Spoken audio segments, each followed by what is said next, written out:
You can now support Ghost Maps on Patreon. Simply look for We Are HANTU or click the link in the description.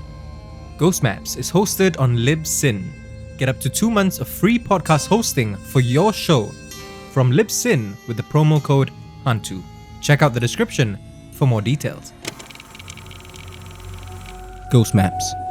Entry 75. Central Area, Singapore.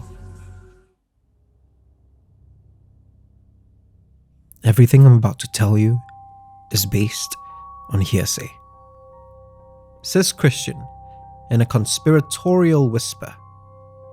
Christian is a train driver. It's a job he's done for 15 years, and he's done it well. But he admits it can get monotonous.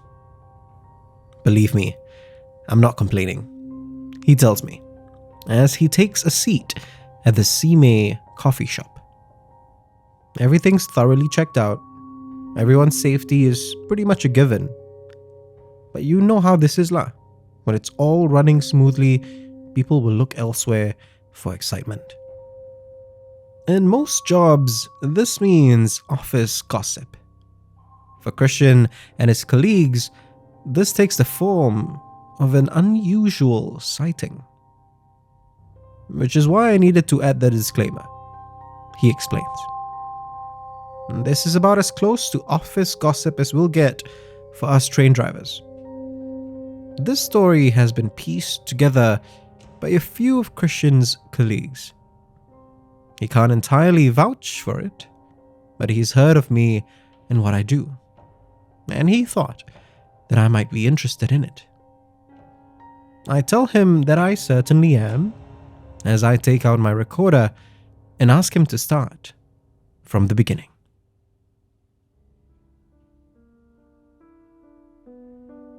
It was 3 a.m.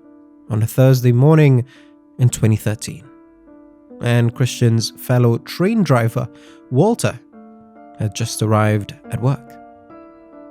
Walter was set to drive the sweep train that day. Sweep trains go through the whole line to make sure that there aren't any materials or equipment left on the track, Christian explains. Most of the time, these sweeps turned up nothing of concern. This Thursday morning was different, though. The way Walter told it to Christian, he wasn't surprised that he was being radioed by Ellen from the Operations Control Center. Ops Control sometimes would ask the drivers to double-check something that they might have seen on their cameras. It's all this well-oiled machine, Christian says. The drivers and Ops Control and everyone else look out for each other. What did surprise Walter, however, was the hesitation in Ellen's voice. Christian says that they all know Ellen. She's usually very sure and confident. Normally, when she asks one of the drivers or the station staff to take a look at something, it's just to confirm that there's nothing wrong more than anything else. This time, however, something was definitely wrong. Walter, there's someone at the point machine, she said. A point machine, Christian tells me, is basically the machine that controls the track direction. Like everywhere else on the tracks, when there's a train running, there shouldn't have been anyone at the point machine. But that's what Ellen saw on her monitor. Clear as day, a construction worker standing at the point machine, staring directly at the camera itself. The construction worker, as Ellen told Christian, looked sad. But there was a blankness in his eyes, an emptiness that Ellen had never seen in anyone. Not anyone alive, anyway. For some reason, at that very moment, Ellen thought of bodies in caskets. Bodies that, no matter how well made up or dressed, were without a doubt devoid of life. Not taking her attention off the monitor, Ellen first radioed the station staff to take a look. After all, the point machine was within the border of the station. Ellen made the mistake, however, of telling them what she had seen. No one wanted to check it out, Christian says, then adds with a smirk, understandably. So instead, she radioed Walter. When she had told him what she had seen, there was a pause before Walter's response. Walter, Christian says, was one of those guys who kept his head down and did what he was told, which is why his hesitance cemented her own fears. Finally, however, after what felt like ages, Walter agreed to alight the train and head over to the point machine. It was about 4:30 a.m. when Walter reached the location. He was filled with relief and he found nothing, and no one was there. He radioed back to Ellen to ask if she still saw anyone else there. She hesitated again. Later, Ellen would tell Christian that she didn't take her eyes off the monitor, not for a second. She barely even blinked. But the moment the cameras picked up Walter, the mysterious construction worker vanished right before her eyes. Ellen told Walter as much, her voice shaking so badly now that it washed away all of that relief he had felt and replaced it with sadness.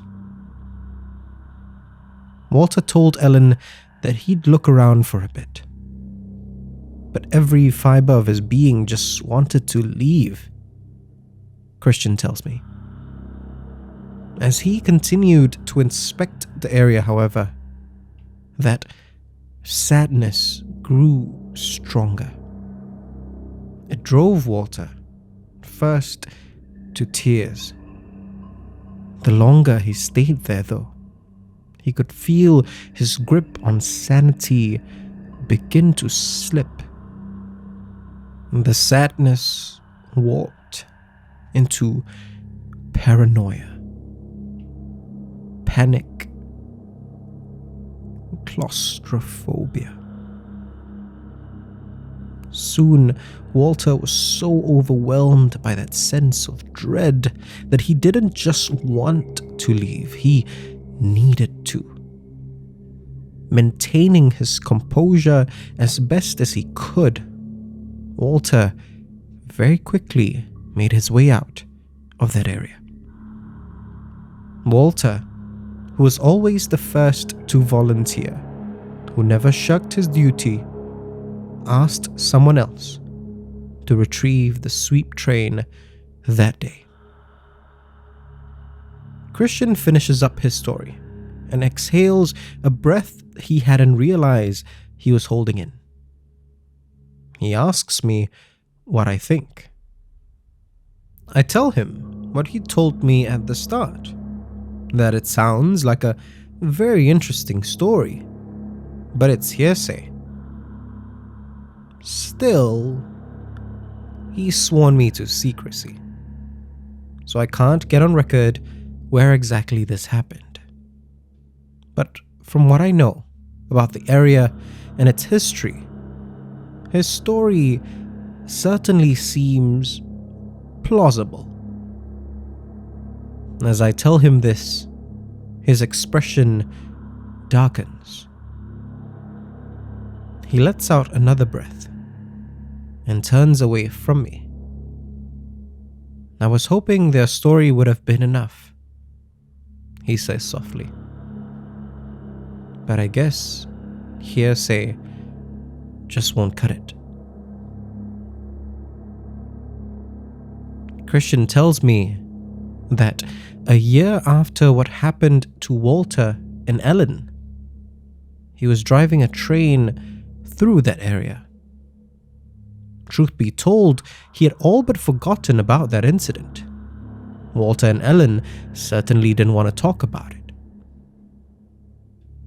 Both of their reputations had taken a hit.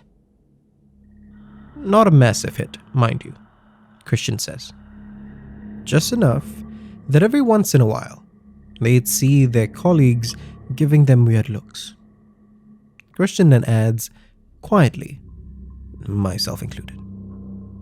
While driving this train, however, he was suddenly, inexplicably struck by a sense of sadness. Thankfully, he was so focused on driving the train that even though the sadness grew more and more, he was still able to fend it off. As he pulled into the station, however, he saw it. Just briefly. So briefly, in fact, that he doubted it for just a second. But he knew what he saw.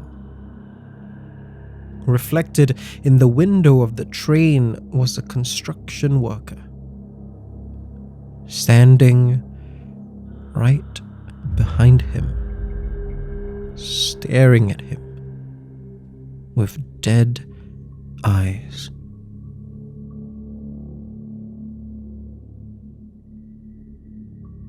Christian goes silent. I don't say anything either. I don't have to.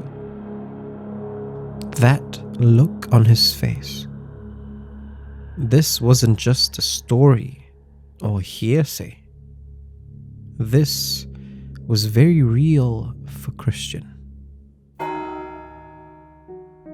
If you want to discover more of Southeast Asia's other side, subscribe now and follow us on social media. You can also be one of our supporters on Patreon. Look for We Are HANTU or click the links in the description. Ghost Maps is a HANTU production, created by Kyle Ong and Wayne Ray, with art direction by Jolene Lim, and recorded on Audio Technica mics.